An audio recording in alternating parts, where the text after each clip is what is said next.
Mafia से नेता बने गैंगस्टर मुख्तार अंसारी की हार्ट अटैक के बाद मौत हो गई है। मुख्तार की मौत के बाद उत्तर प्रदेश में अलर्ट जारी किया गया है। कई जिलों में धारा 144 लागू कर दी गई है।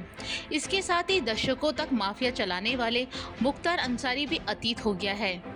मुख्तार अंसारी के शव को पोस्टमार्टम के बाद गाजीपुर जिले के यूसुफपुर स्थित उसके पैतृक निवास ले जाया जाएगा। पारिवारिक सूत्रों का कहना है कि अंसारी के शव को कालीबाग कब्रिस्तान में सुपुर्दे खाक किया जाएगा, जो अंसारी के परिवार के आवास से करीब आधा किलोमीटर दूर स्थित है। सूत्रों का ये भी कहना है कि इसी कब्रिस्तान में मुख्तार के मां और पिता की भी कब्र है।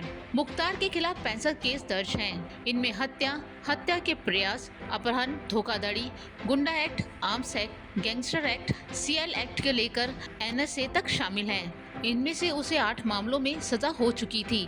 21 केस विचाराधीन हैं। लेकिन यहाँ बता दें कि मुख्तार ही नहीं, उसके परिवार के सदस्यों पर भी कानून का शिकंजा कसा हुआ है। आज के इस वीडियो में हम मुख्तार और उसके परिवार की पूरी कहानी जानेंगे कि कैसे पूरी फैमिली जुर्म की दुनिया में बादशाह कहलाती है।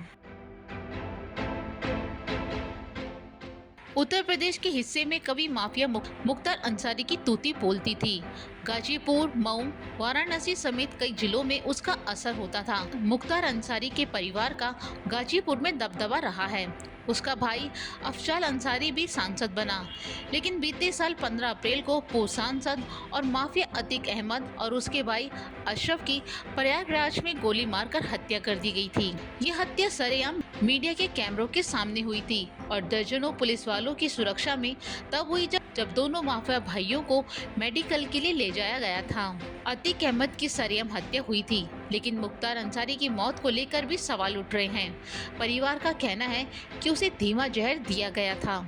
वहीं मुख्तार अंसारी की मौत के बाद ये सवाल भी उठ रहा है कि उसकी पत्नी अशफा अंसारी सामने आएगी या नहीं।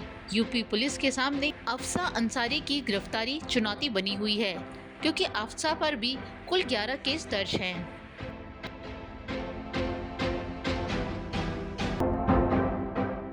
मुख्तार अंसारी समेत उसके परिवार पर 101 केस दर्ज हैं। उसका भाई अफजल अंसारी पर 7 मामले, भाई सिकबुतुल्ला अंसारी पर 3 केस, बेटे अब्बास अंसारी पर 8, तो छोटे बेटे उमर अंसारी पर 8 केस दर्ज हैं।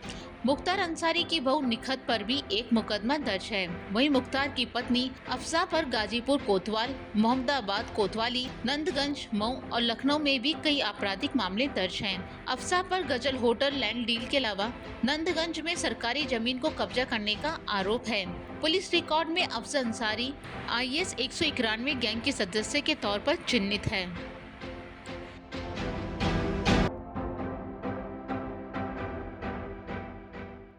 मुख्तार अंसारी का साल 1963 में एक प्रभावशाली परिवार में जन्म हुआ था।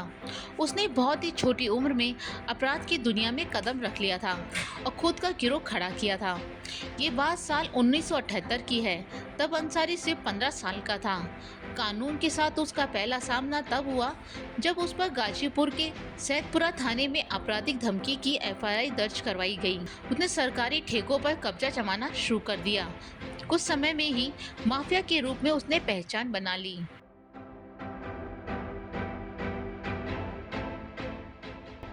मुख्तार अंसारी ने उत्तर प्रदेश में अपराध के बाद राजनीति की दुनिया में कदम रखा।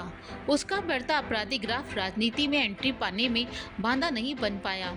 मुख्तार अंसारी पहली बार 1996 में मऊ से बहुजन समाज पार्टी के टिकट पर विधायक चुना गया। उसने 2002 और 2007 के विधानसभा चुनाव में निर्दलीय चुनाव लड़ा और इस सीट पर जीत हासिल की। वहीं 2012 में उसने कौमी एकता दल लॉन्च किया और मऊ से फिर से जीत हासिल की। साल 2017 में वो फिर से मऊ से जीता। 2022 में उसने अपने बेटे अब्बास अंसारी के लिए सीट खाली कर दी। अब्बास ने इस सीट पर सुलेदेव भारतीय समाज पार्टी के टिकट पर जीत हासिल की। मुख्तार 2005 से जेल में है और उसने 2007, 2012 और 2017 का चुनाव जेल में रहकर ही जीत लिया था।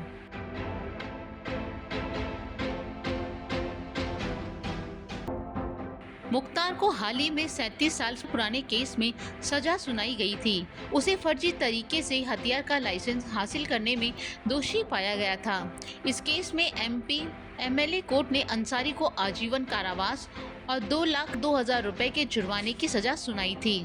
पिछले 18 महीनों में यूपी की अलग अलग अदालतों द्वारा ये 8वां मामला था जिसमें मुख्तार को सजा सुनाई गई और 2 बार उसे आजीवन कारावास की सजा मिली थी। इससे पहले 15 दिसंबर 2023 को वाराणसी की एमपी एमएलए कोर्ट ने मुख्तार को सजा सुनाई थी। मुख्तार को भाजपा नेता और कोयला व्यापारी नंद किशोर रुंगटा के 22 जनवरी 1997 को अपहरण और हत्या से जुड़े मामले में 5 साल और 6 महीने की सजा मिली थी। 27 अक्टूबर 2023 को गाजीपुर एमपी एमएलए कोर्ट ने 2010 में उसके खिलाफ दर्ज गैंगस्टर एक्ट के मामले में 10 साल की कठोर कारावास और 5 लाख के जुर्माने की सजा सुनाई थी। दशकों तक माफिया चलाने वाले मुख्तार अंसारी अब अतीत हो गया है, लेकिन यहाँ अब ये देखने वाली बात होगी कि पुलिस इस अपराधी के परिवार के बाकी अपराधियों को पकड़ पाती है या नहीं।